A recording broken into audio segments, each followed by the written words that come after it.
ইশতেহারের অংশ ছিল শনিবারে বাস ট্রিপ নিশ্চিত করা। আমরা যখন দেখি গত দীর্ঘ সময় জুড়ে প্রত্যেক শনিবারে কোনো না কোনো ডিপার্টমেন্টে পরীক্ষা থাকে।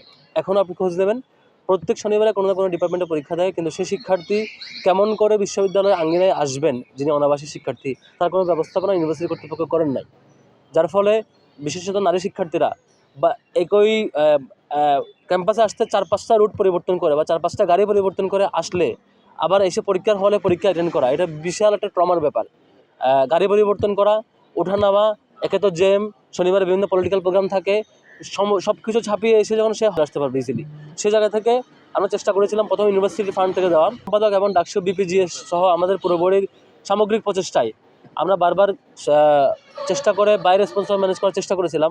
সর্বশেষ ইউজিসি থেকে আমরা ফান্ড নিয়ে আসছি, কিন্তু আমরা লক্ষ্য করেছিলাম যে ফান্ড নিয়ে আসার পরও বিশ্ববিদ্যালয়ের ট্রেজারারের পক্ষ থেকে নানা গড়িমসির কারণে আমরা সেটি বাস্তবায়ন করতে পারি নাই। শেষ পর্যন্ত আমাদের আন্দোলনে যেতে হয়েছে এবং ইউনিভার্সিটি প্রশাসন এটা মানতে বাধ্য হয়েছে। আগামী শনিবার থেকে আশা করছি এই ট্রিপটি পারফেক্টলি চলবে এবং কোনো শিক্ষার্থী যার শনিবারে পরীক্ষা থাকবে তিনি ক্লাসে আসতে পরীক্ষা আসতে তার কষ্ট হবে না, তিনি ইজিলি বাসে আসতে পারবেন। একই সাথে যেহেতু সে সময়ে লাইব্রেরি খোলা থাকে, অন্যান্য শিক্ষার্থীরা যারা লাইব্রেরিতে পড়তে আসতে চান, সেন্ট্রাল লাইব্রেরি বা আদার লাইব্রেরিগুলোতে, তাদেরও কষ্ট হবে না ইনশাল্লাহ। আমাদের চলমান আরও অনেকগুলো প্রকল্প এখন চলমান আছে যেগুলো ইশতেহারের বাইরে, ইশতেহারে ছিল না।